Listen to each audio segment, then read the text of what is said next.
Everybody, thank you all for coming today. All these programs are made possible by your generous donations to the Darien Library Friends campaign. And I introduce Mark Albertson. Thank you very much. Good afternoon. This is, hope you're enjoying the snow.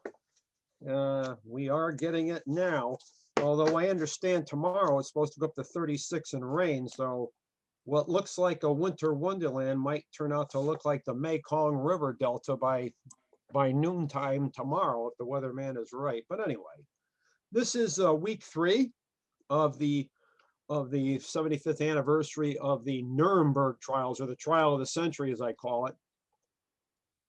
Today is about the killers in the white coats. This, the doctors' trials, was one of the 12 trials held at Nuremberg itself. Many of these doctors were found guilty of a host of things. Not only just with what I'm going to talk about this afternoon, the T4 program. The T4 program was actually that if you want to use the term blueprint for what's going to be known later on as the final solution. T4, by the way, translates into Tiergartenstrasse 4, which was actually a street address, as opposed to a thing or an entity. It's a street address, and I'll get to that. But this is probably one of the more sordid aspects of the Nazi regime, although the Nazi regime itself was sordid. It was an attempt. It was an attempt during the late 1930s for eliminating those deemed impediments to the Aryanization of the German race.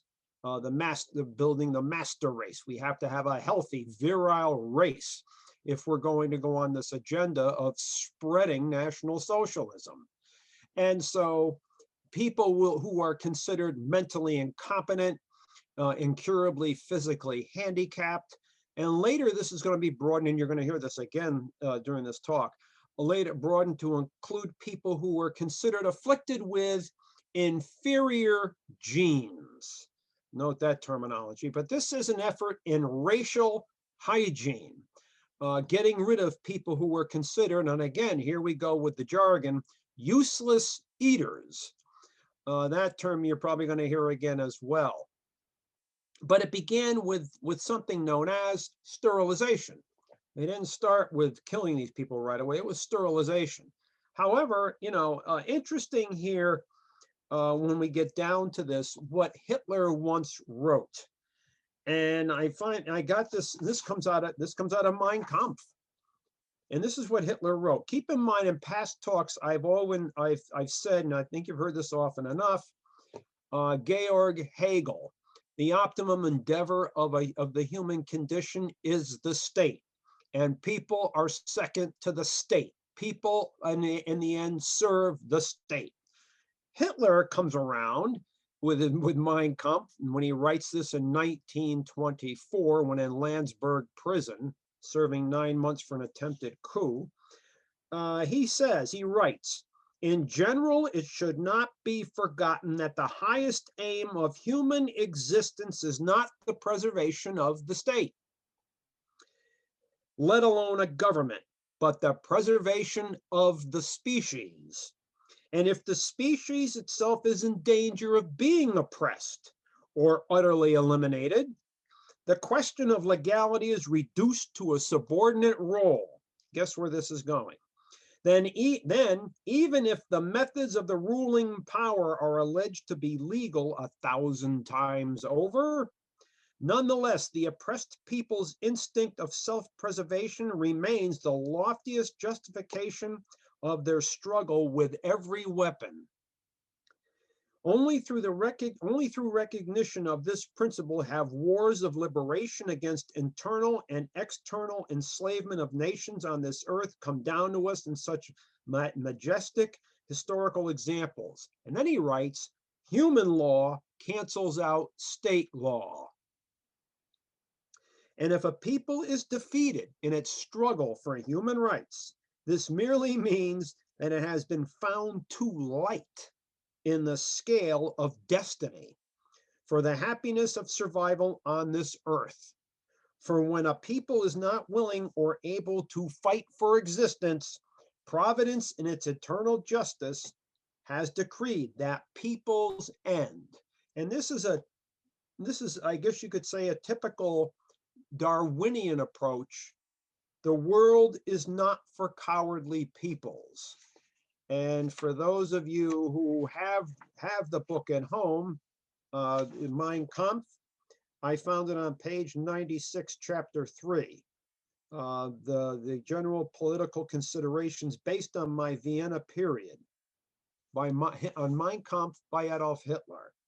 Now, having said that, when these doctors go on trial, one of their defenses is going to be, well, look at the United States. In Germany in the teens and the 20s, sterilization was illegal. Well, it was against the law. In the United States, it's moving, it's up and running.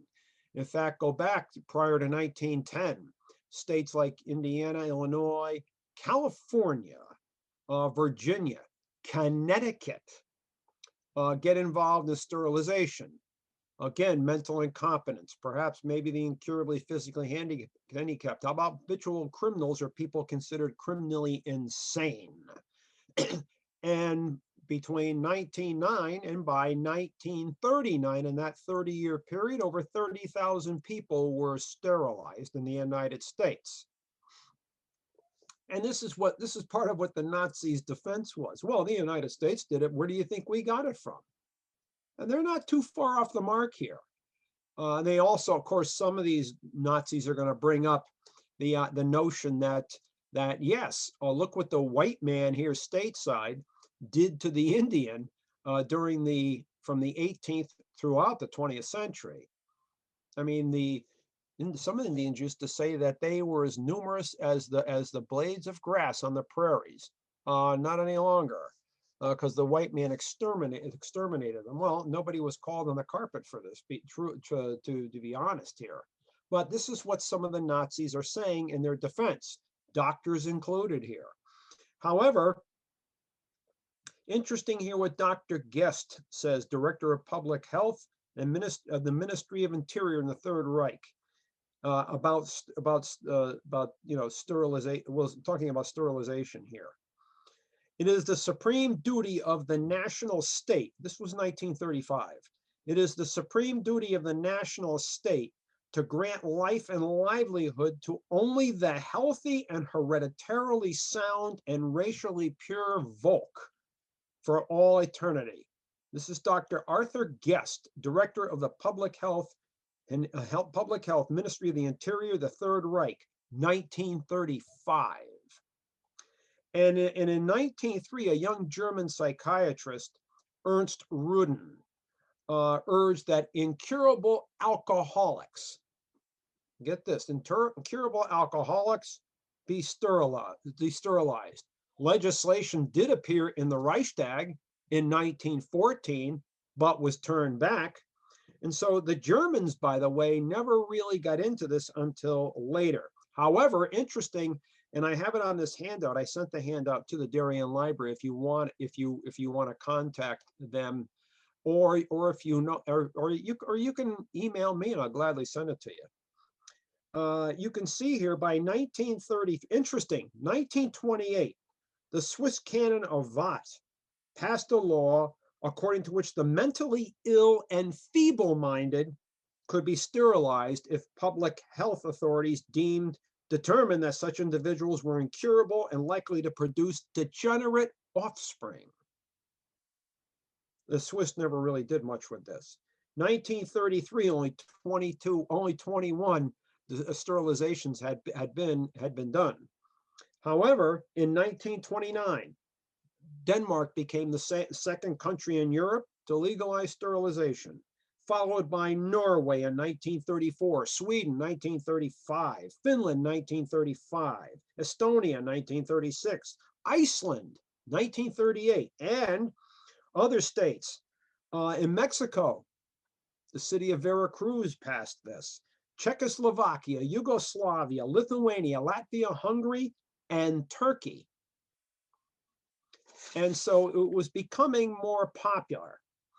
In 1933, Wilhelm Frick, the Minister of Interior, once made the remark, that an expert committee on questions of population and racial policy would be formed.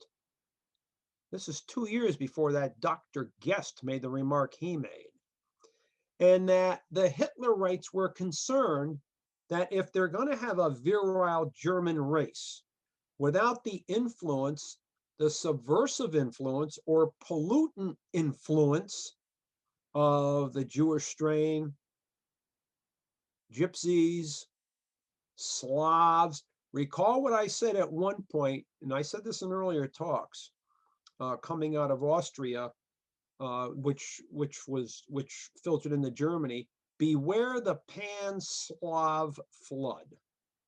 You know, you are seeing ardent nationalism being displayed here, not by just the Germans, but by a lot of people in Europe.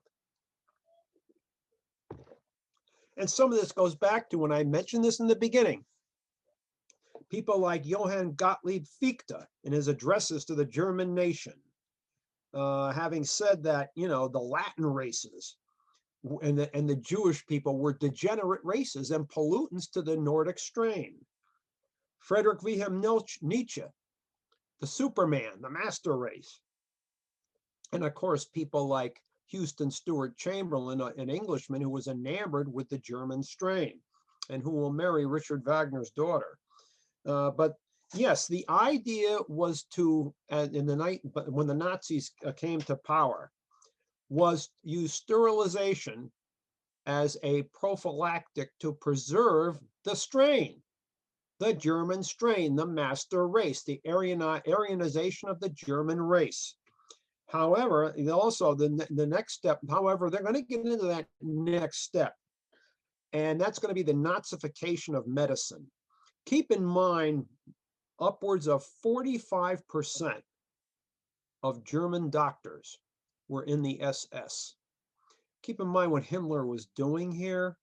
Himmler was, you know, you know that the SS was supposed to be the leadership, the breeding, this capital breeding. The SS was supposed to be that, define the master race. You're supposed to be able to prove your Germanness back to 1750. However, Himmler, to broaden the acceptability of the SS among the ruling class, in other words, even some of the holdovers of noble families were given, if not outright ranks in the SS, honorary ranks of the SS, and some of these guys were wearing the black uniform here.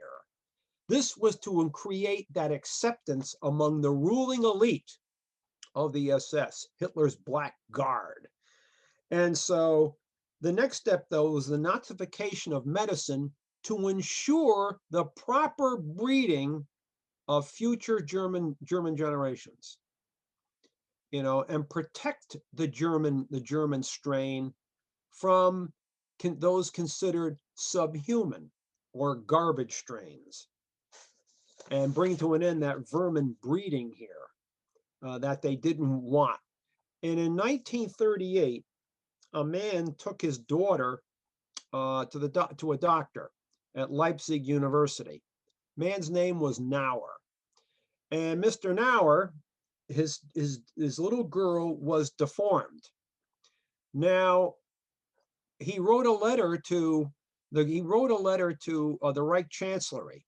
Hitler saw this letter, and he's going to send his personal physician, Dr. Karl Brandt, to Leipzig to investigate this case. And Dr. Brandt is going to find this little girl supposedly exactly as was outlined in the letter here.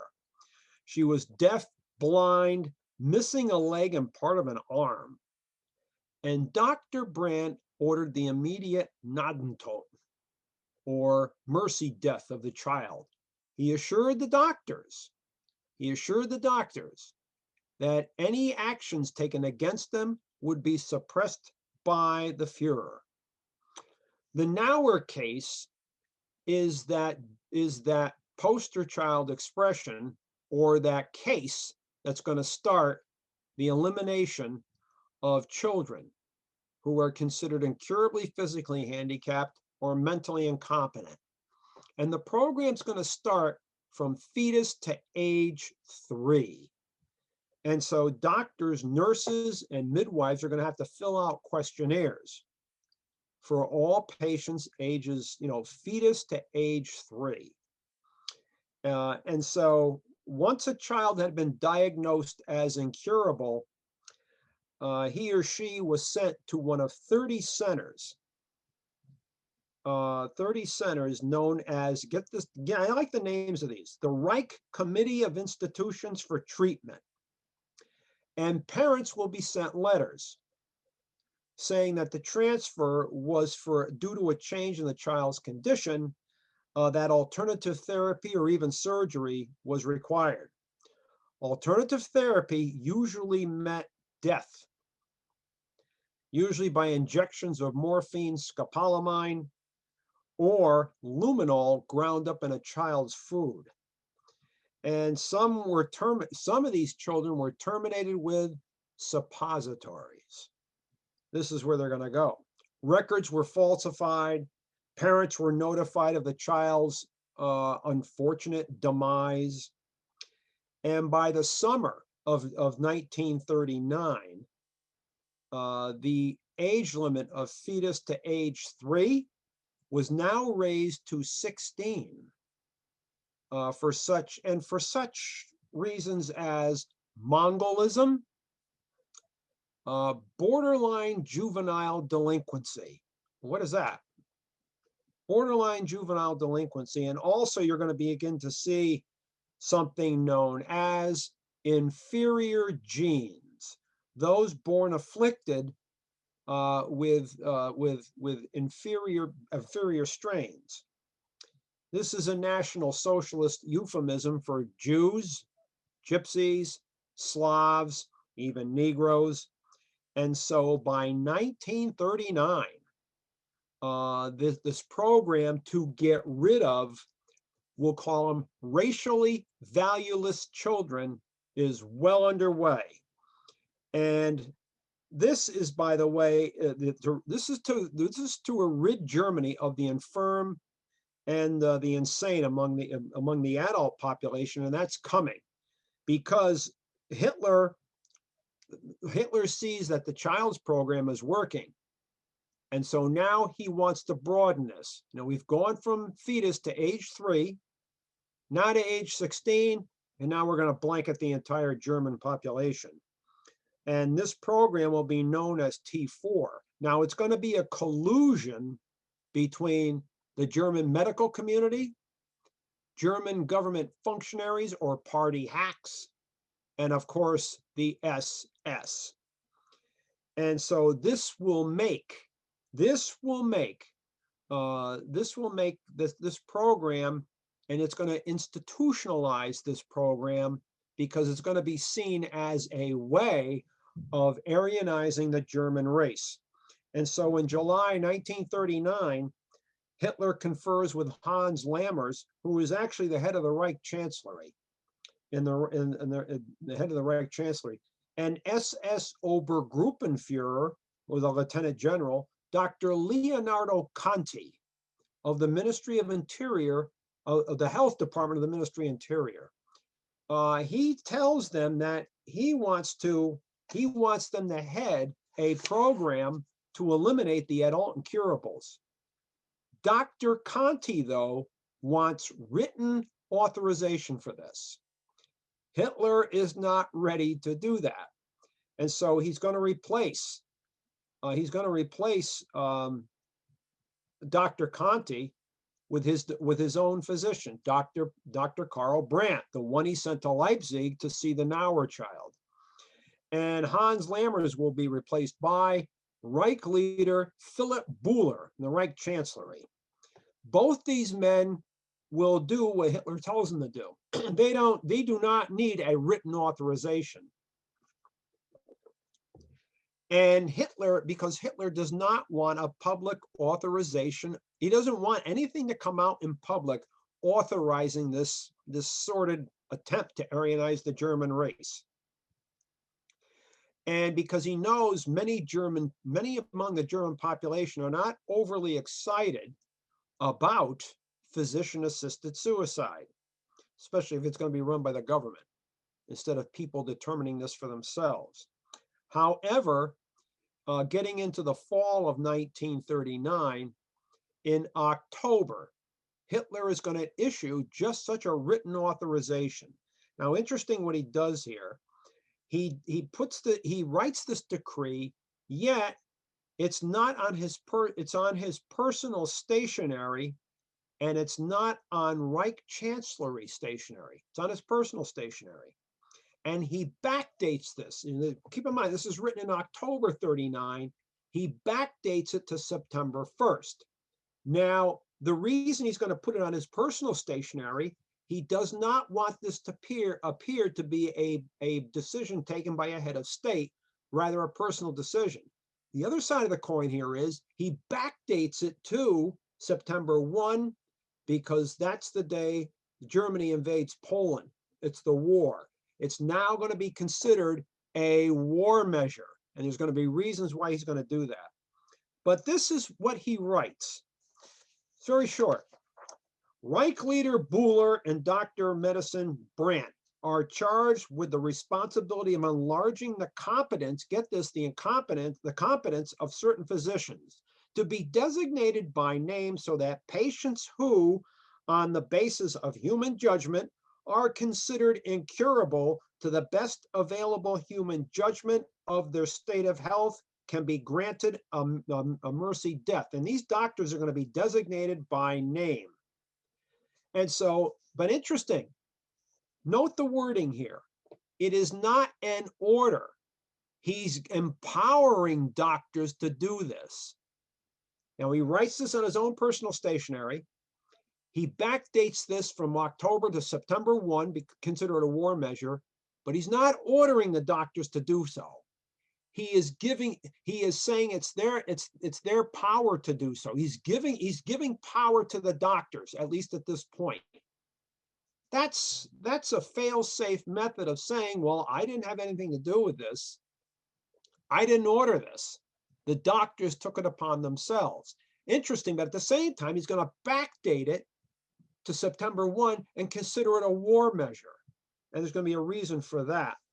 The reason he considers it a war measure is that when the letters of condolences go out to their loved ones as they're being fed through this sausage procedure of termination for their loved ones, that they can't go to the hospital or the killing centers to go visit them. The reason being, it's a war. We can't spare the vehicles, we can't spare the gasoline or the fuel. That's what Hitler's trying to do here. He's trying to cover all his bases. He's thinking here. Dr. Hermann Fanmuller, who, and that's not the last time you're going to hear of him, a psychiatrist, stated, interesting what he says here. Hermann Fanmuller, who said, the idea of talking about killing the incurably physically handicapped, mentally incompetent, the idea was unbearable to me that the best, the flower of our youth, must lose its life at the front in order that the feeble-minded and irresponsible social elements can have a secure existence in the asylum. Get a load of that. And so this was their contribution, eliminating those who do not measure up to a quality German strain. This is their contribution to the future 1,000-year Reich, as Hitler once called what he was building, the 1,000-year Reich. And so they are going to help cleanse the Aryan strain of those pollutants. You know, it's all about the process here. First, it was handled out of Reich leader Buhler's office in the Reich Chancellery. Now, this is going to be moved to what had previously in Berlin, what had previously been owned by Jewish people, a villa, and Tiergartenstrasse 4. So the program's going to get the name T4. That's how I got the name T4. Reich leader Buhler, one of the decision makers here, chose Victor Brack to run the day-to-day operations. T4 had this name in the Reich Chancellery known as Department 2. However, the cover name for this program is going to be, this is such a benign name here, the Reich Work Group of Sanatoriums and Nursing Homes. Now, like the doctor's program, like the doctor's programs for the children, the doctor's programs for adults, again, doctors, nurses, and medical personnel will have to fill out these questionnaires. Well, you get a question, you know, if you go to the hospital or doctors, don't you have to fill out a questionnaire? On this one, it's going to have the typical biographic information, symptomatic information, you know, your insurance, whatever the case may be. But here, there's going to be a separate section, and it has to be filled out. And this, and you know, and the typical biographical information, residential information. This is just to put you to sleep. It's just a typical government form you fill, or a doctor's form you fill out. No, there is a required section here to be filled out. One section was specific in its interrogation, required a check in the appropriate space to determine the sufferer's exemption from work. Note the terminology, sufferer's exemption from work. There were 4 categories from which to choose. First, you had to check off if this person was afflicted with such debilitations as schizophrenia, epilepsy, senility, retardation, encephalitis, or therapy-resistant paralysis, or the second section, criminal insanity, or the third section, a 5-year history of institutionalization, and the fourth, very pronounced, lack of German citizenship or a lack of German blood. In other words, Jews, Gypsies, Slavs, Negroes. And each questionnaire was reviewed by a panel of so-called 3 experts, usually psychiatrists. And again, they had their little section to fill out. Now, these reviewers would go over what they're reading on this questionnaire. And on the lower left-hand corner of the page, they were that they were to note one of 3 things. A red plus in the appropriate box meant death. A blue dash meant life, or the third choice, a question mark for further review. Now, every questionnaire reviewed by the panel of 3, these questionnaires were handed on to another reviewer, an overseer, who could overrule the 3 previous panelists. And Dr. Hermann Fanmuller comes into play here again. Fanmuller being one of the master reviewers, and you can see the workload here is going to pile up. If you're going to go from children from fetus to age 3 to age 16, you're broadening the program, and now you're going to encompass the entire adult population, and you're killing these people by a syringe, okay? Then what's happening with the workload? It's going up, right? And so since it's going up, look at Dr. Hermann Fanmuller here. At one point in a 17-day period, he reviewed 2,109 cases. Do you honestly think he went through all of these questionnaires with a fine-tooth comb? He's got other work to do, correct? He's a psychiatrist. Do you think he's doing just this?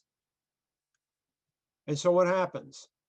Many people fell through the cracks. And people perhaps who could have been saved, of course, the whole program is sorted, but let's humor this program for a moment here. People who could have been saved, what are they going to be consigned to? The syringe, the needle. And so the death toll is going to go up. Now, death lists were drawn up at these hospitals. all right? And now you have a transportation system. You have a transportation system for this. It is known as, here we go with the names again, the Common Welfare Ambulance Service. Again, innocuous here. And pickup schedules were arranged with these various hospitals. And the patients had to be made ready to travel with whatever belongings they had, valuables, and of course, their case histories. Now, the buses of the Common Welfare Ambulance Services were manned by SS personnel in white medical garb. The windows were either blocked or just blotted out because they didn't want people moving in. And so the drivers too of these buses were furnished with paperwork that would give them priority at any perhaps roadblock or road check. They're not going to be stopped. They're going to go to a transit center or observation center, usually a state hospital. And the state hospitals are located near the 6 killing centers. And so here in these killing centers, letters are sent. You know, there's more than one letter sent to the families. You're going to get a letter maybe from the hospital they were in, and another letter at the transit center. They've been sent to the transit center because of the fact they need additional therapy. Here we go with additional therapy. Well, that usually meant what? They're being terminated. That's the thing, they're being terminated. And so, but these letters were sent to the families. Now, again, these families cannot go visit because of the war. You know, the fuel shortage, public transportation can't afford to take you. You know, the excuses are many, but people are not allowed to go visit their loved ones. And then they're going to get the letters of condolence later on saying how their loved one succumbed to whatever it is that ailed them. However, they will be taken to one of 6 killing centers after they've been to a transit center. Those killing centers are Bernburg, Brandenburg, Grafeneck, Hadahar, Hartmine, and Sonnenstein. All were converted hospitals, except Brandenburg, which had been a prison. All were surrounded by walls to keep public viewers out, people walking by perhaps. But the patients were usually killed within 24 hours of their arrival at the killing center. Now, the standard method of dispatch was a lethal injection, and it was usually a lethal cocktail of morphine, scopolamine, curare, and maybe even prussic acid. Now, what did you do to the bodies after they're done, right? Well, and that's a problem here. What do you do with the bodies? And on top of that, the workload is picking up. How do you try to maintain the needle? How does the needle keep up with the increased workload? And so as you had a greater variety of so-called useless eaters, the syringe proved lacking as a method of extermination. So now we have to come up with something else. There were just too many patients and they're taking too long to die. I'm sure you've read about these or heard about on the radio or watched on television on the news that sometimes the lethal injection at a prison doesn't quite work out the way it's supposed to. Well, what do you think's going on here? So what was needed was a more efficient method of dispatch, one that would keep up with the workload. And in the spring of 1940, a man by the name of Christian Worth, he was from the SS. He was from the SS Kripo or Criminal Police, and he had been assigned to the T4 program. And at Brandenburg, which remember was one of the 6 killing centers and the one out of the 6 which had been a former prison, they are going to construct the first gas chamber. Now, interesting here, the arrangement included a fake shower room with benches, the gas being pumped in from the outside into water pipes, with small holes through which the carbon monoxide murderously vented. That's my wording. Present were 2 SS chemists who, with doctoral degrees, get a load of that, one of whom operated the gas. This is on the test. This is with the test case. August Beckert, who was one of the 2 assigned to one of the 2 chemists assigned to this, SS chemists assigned to this, explained. He told how 18 to 20 people were led naked into the so-called shower room. Through a peephole, he observed that very quickly, people toppled over or lay on the benches, all without scenes of commotion. Now, these are mentally retarded people. The room was ventilated within 5 minutes. SS men then used special stretchers, which mechanically shoved the corpses into the crematory ovens in the cellar below, without touching them, without contact. The technical demonstration was performed before a select audience of the inner circle of physicians and administrators of the program. Both Dr. Brandt and Victor Brock were here, and they expressed their approval. Now, all the killing centers, not just Brandenburg, but the other 5 would be equipped with gas chambers and ovens. So now, you've got these walls around these killing centers, and as they are gassing these people, it's not just 1, 2, 3, 5 at a time by needle. They're killing 18, 20, 30 at a time. So now they're trying to alleviate the workload. However, as they are gassing these people, and as the people are being burned in these ovens, you have to vent the excess waste. In other words, the smoke. And where is it going? Out the chimney. You don't think there aren't some people who are going to see this or smell this? No. That's going to be a problem. And people now in 1940 going through 1941 are now beginning to question the letters of condolences and the other letters explaining the process to these people in a much more of a benign manner here, so it wouldn't arouse suspicion. Well, now obviously, when you're processing more people, you're going to find many more people now asking questions, because now too many people are becoming influenced by this program. And so then the religious backlash. And even in Hadamar, I found this fascinating. Even in Hadamar, 10, 12-year-old kids playing in the streets began to recognize the buses, the Common Welfare Ambulance Service buses. They began to recognize the buses. And interesting, some of the quotes here I found, the kids used to say, "Look, there goes the murder box again," or "You're crazy? They'll take you to the oven in Hadamar." These are 10, 12-year-old kids who understand this. And not only were families questioning the letters of condolences, there were the religious protests. For instance, Protestant Bishop Theophil Wurm of Württemberg wrote letters to Wilhelm Frick, the Reich Minister, and Franz Gertner at the Reich Ministry of Justice. Pastor Paul Gerard Brunner and Pastor Friedrich von Bodelschwing, the director of the Bethel Hospital, wrote or spoke to many influential Nazis. They're not getting anywhere. One of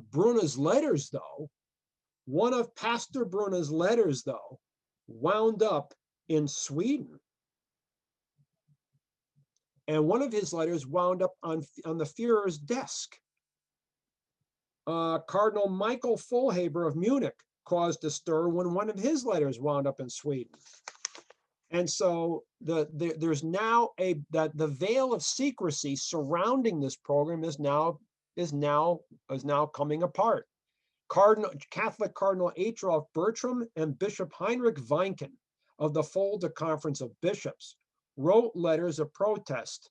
And in the case of Bishop Weinken, discussed ways of ceasing this program with Victor Brack. That went no place. But the man whose voice, and he was from a family renowned, religious family renowned throughout Germany, was Bishop Clemens Count von Galen of the Bishopric of Munster. He rose to give a sermon on August 5, 1941. His sermon will rock the foundation of the Reich Chancellery on the necessity to preserve humanity, the support of innocent life. That's what this speech was about.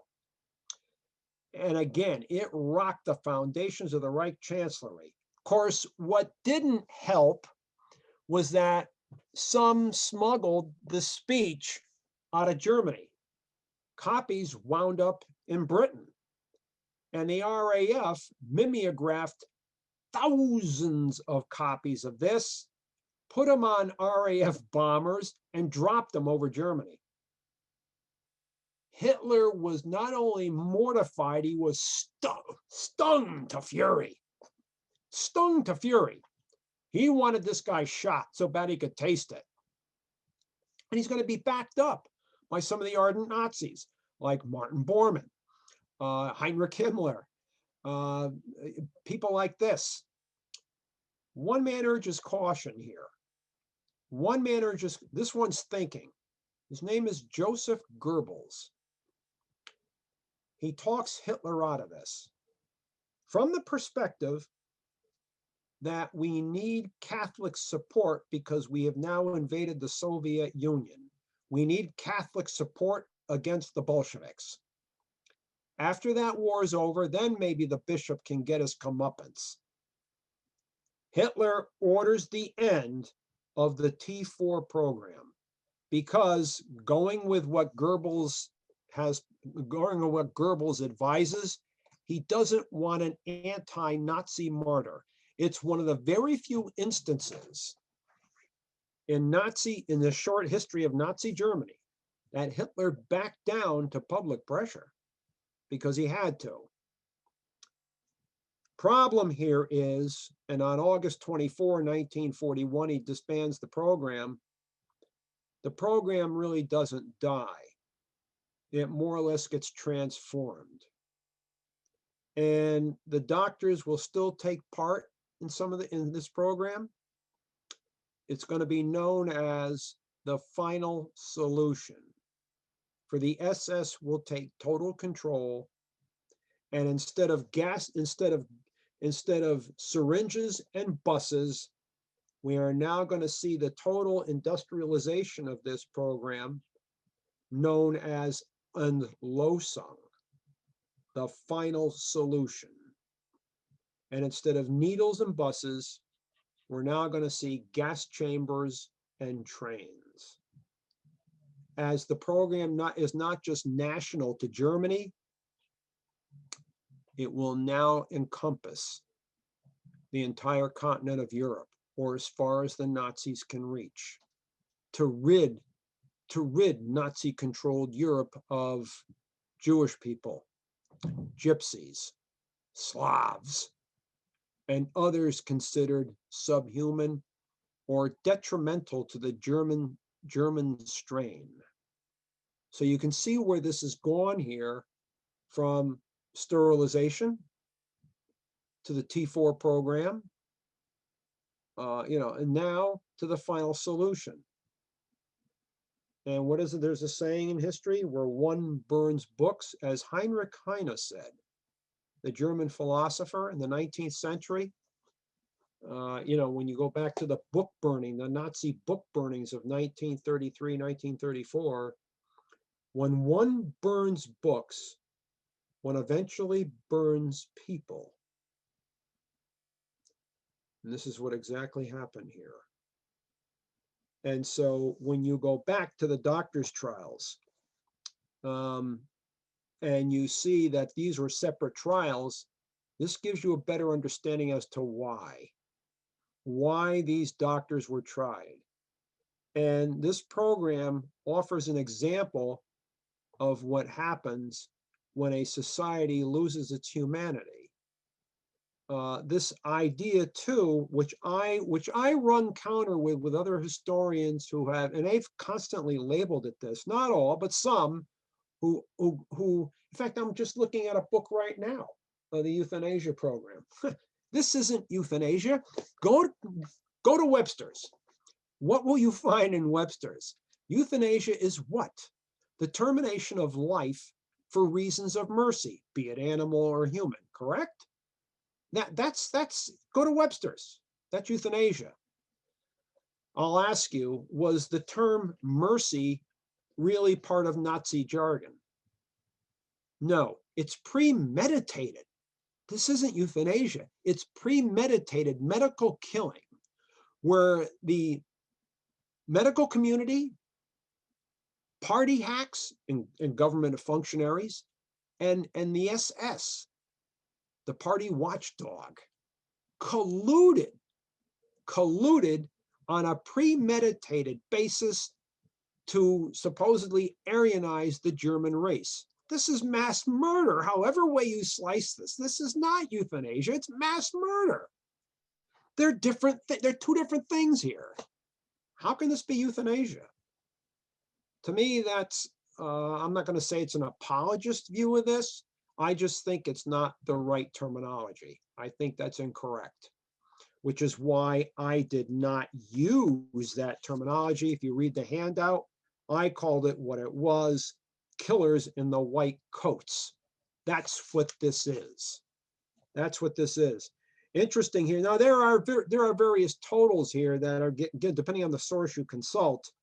I consulted Robert Proctor in his book, Racial Hygiene, which is a good book to read on this. Grafenek, by the time the program was stopped, Grafenek, from January to December 1940, 9,839 were killed. Brandenburg, February to September 1940, 9,772 were killed. Bernburg, January, September 41, 8,601 were killed. Hadamar, January, August 1941, 10,072 were killed. Hartheim, May 1940 through 1941, 18,269 were killed. Sonnenstein, June 1940, August 1941, 13,720 killed. Over 70,000 were killed here. Some totals, some sources will quote you up to 100,000, but at least 70,000 and change were killed here. Yet this is at 6 killing centers. It's not as elaborate, but recall what I mentioned last week when I was talking about Rudolf Höss, the commandant of Auschwitz, when from March, April 1941, when he was named commandant of Auschwitz, to the end of 1943, when he was relieved, he killed 2 million people at one place. Of course, nothing replaces Auschwitz as an industrialized charnel house of death. You know, it's said that 6 million Jewish people were killed, 1/3 of them at Auschwitz. It's tragic. But T4 does give us warnings here as what can happen in almost any society. You saw it here for a period of time. Sterilization of those considered habitual criminals, perhaps incurably physically handicapped or mentally incompetent. Sterilization. But take a look at your country now. Could it happen here? Well, extermination itself has reared its ugly head. When I've talked to some people, Jewish people, and God bless these people for having survived, because they're active witnesses. They're walking history books as to this horror, and they had to carry that in that little number they were tattooed with for the rest of their natural lives, that hope that it would never happen again. Yeah, man being man, what happened in Yugoslavia in the 90s? What did Pol Pot do with the Khmer Rouge in Cambodia?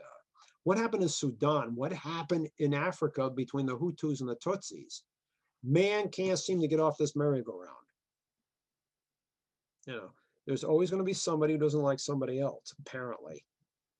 We can't seem to get over that. And my concern is, as the World War II generation disappears, and as many of these, and it's not just Jewish people, some of the Slavs and Gypsies, as they disappear, who went through this or endured these horrors, that we're going to forget. Now, if we haven't forgotten already. In fact, in this country, you already see people. That didn't happen. It's fraudulent. It's fiction. No, it's not. It's not fiction. It happened. It's emblematic of the human condition at times.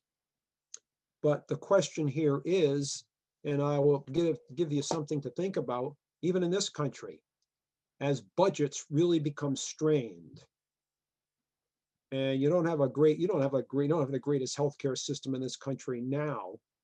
What's going to happen down the road? We have a larger population than we had going back to the World War II era. Are we going to have that same outlook on the incurably physically handicapped, mentally incompetent, people of inferior genes? Are we going to have the same outlook, and are we going to have the same response? They're excess baggage, so let's terminate them. Is that where we're going here? Or could it happen here? I say it can happen here. Americans are no different than anyone else. They're a human being, they're flesh and blood, and susceptible to the same failings. Very sordid topic, but it happened and we can't ignore it. If anyone would care to ask questions, make points, observations, feel free.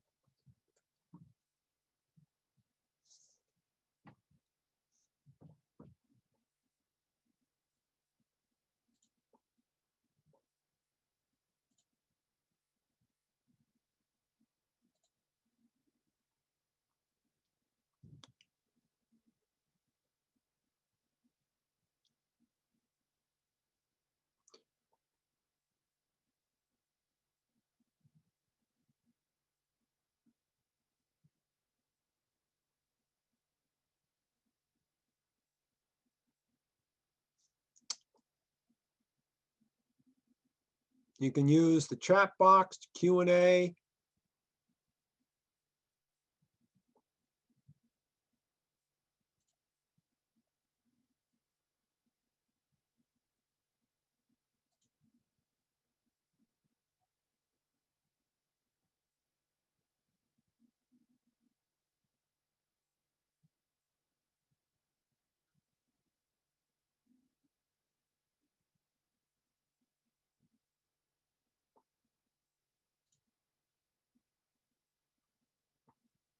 Keith, what was the church doing? Surely the Pope was aware.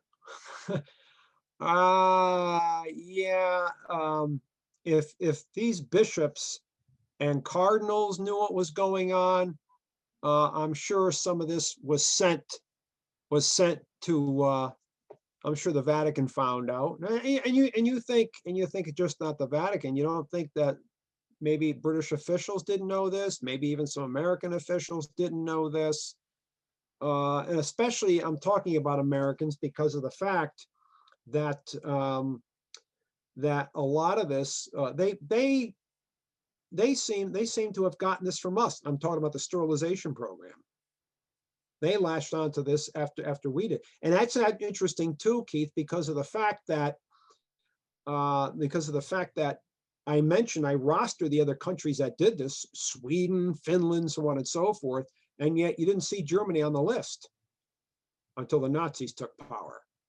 And so they're going to weaponize sterilization in a full-fledged effort to aryanize the German race. And of course, that's not going to be good enough. They're going to have to raise the ante here. And so the church, yeah, well, there's been some there's been a lot of uh, talk about the church. Let's understand something. The church did hide some of the Jewish people, but then again, there were also clergy who were part of that rat line, making sure Nazis got to Central and South America. I see somebody says Mark seems to be muted. Now my mic indicator is still on here. So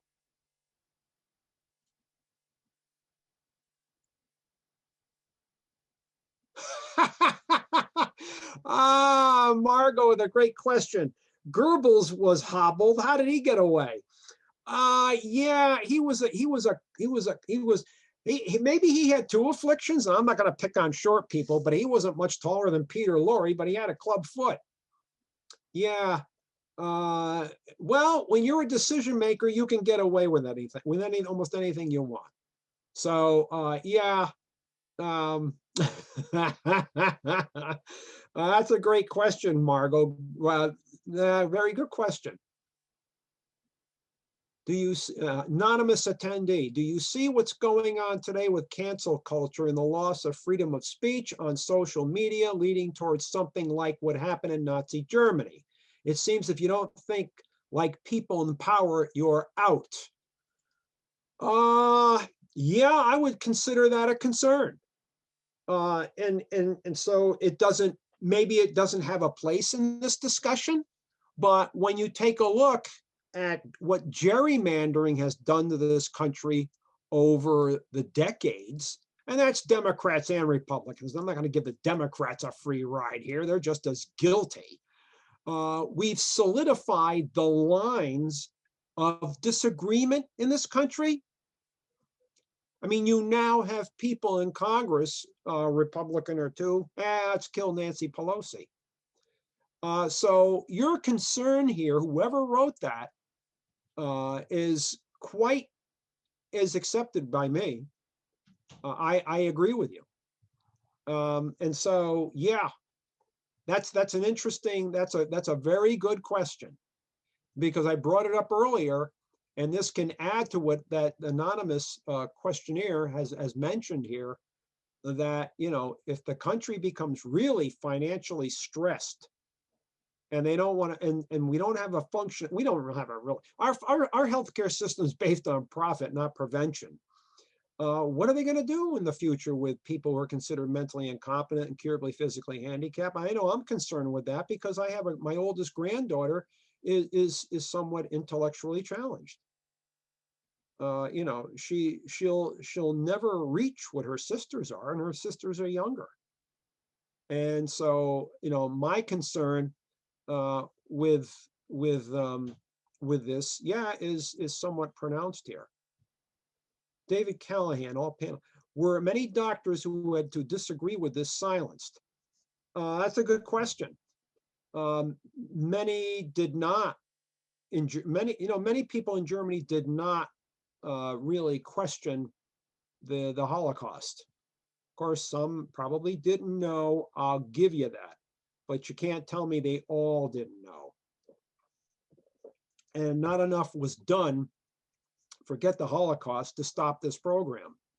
I mean, when many doctors are taking part in the program, in fact, during the 1930s, now that question came up, the idea of having abortion was an anathema to the Nazi Party at one point, and doctors who did them were sometimes punished. So this was one way to keep them quiet, because the Germans wanted, the Nazis wanted more bodies to staff the 1,000-year Reich. But that doesn't mean they're going to keep them all, does it? What is it like going to the store? I like these bananas, but these you can throw out. Is that what we're going here? And so, but the exact number of doctors, I honestly don't know, and that's a good question. I honestly don't. Can you let's see how many? Oh, let me go back to the Q&A here. That was chat. Let me go. What is the definition of the Aryan race? Certainly not genetically based. Well, the Nazis like to think so. The Nazis like to think so. This idea of the master race. And if, in fact, you can read a book, I urge that person to get the book, Passing of the Great Race. The Passing of the Great Race by Madison Grant, an American who wrote it in 1916, extolling or championing the virtues of the Nordic strain and preserving the American strain as well, based off the Nordic strain, from those pollutants. And so the idea of a master race is based on pure blood. I remember Gore Vidal, now that I brought that up, Gore Vidal once told his grandmother, who was pro-Southerner, who had a grandmother who was pro-Southerner, and he purposely said, talking about the advanced strain of the Confederate aristocracy. Well, don't you know all strains, their bloods are mixed? He says, you don't think you don't have some black blood in you? And she put the end of that conversation real quick. There are people who don't want to hear that. They don't want to hear that. In fact, go to some of these extreme right-wing groups like Proud Boys, the Patriot Front. They don't have an affinity for blacks, Latinos. Forget Jewish people. They're not fans of them, or Daily Stormer, groups like this. That exists here.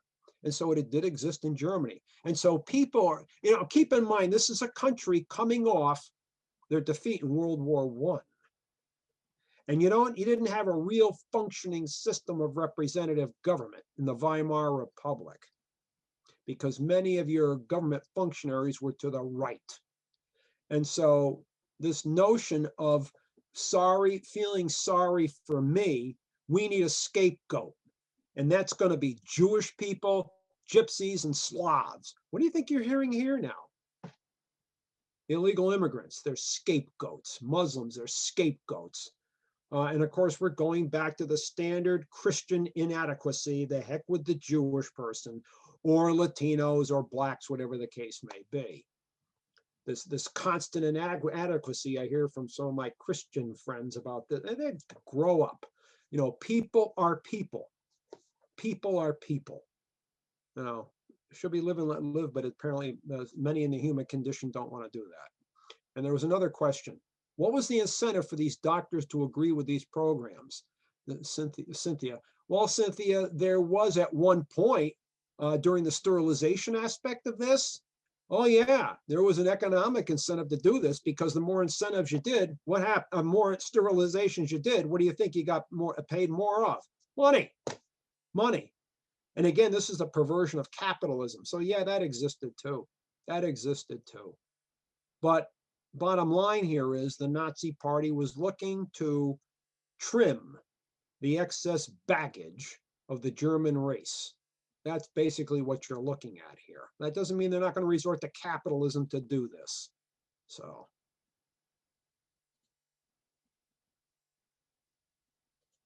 Anybody else have any questions or comments or observations? You're welcome to make that. In the meantime, next week I'm doing the action groups, and I'll talk a little bit about the trials about that with Michael Musmano, and I have his book. In fact, I'm looking at it right now on the action groups, and I managed to get a hold of Action Group Jaeger, Commander Jaeger on the Eastern Front, and I'm going to offer that as the handout. And it's a document that was brought up at Nuremberg, and the perfunctory manner in which Commander Jaeger outlines the various villages, towns they went to and rounded up mostly Jewish people, communist commissars, and had them shot in a very perfunctory manner. It's dutifully listed.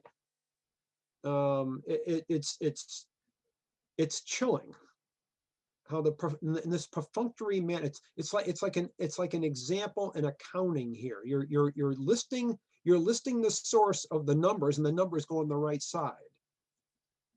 In fact, they break them down, Jews and Jewesses. Get a load of that. Slavs, commissars, yeah.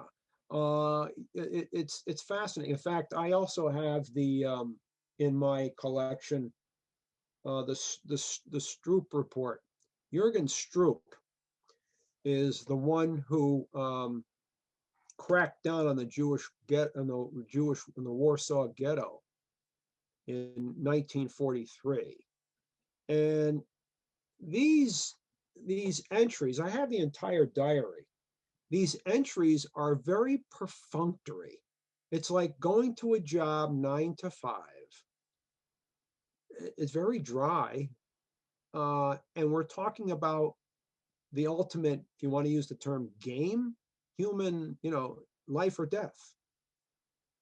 Yeah, it's very perfunctory, just like this Jaeger report. And I'll forward that so it will be available to you. But at the same time, the library is, if you want to get them from me direct, you're more than welcome to email me. The library is free to give you my email address, but make sure in your email you reference the Darien Library or this series, because I don't just take emails.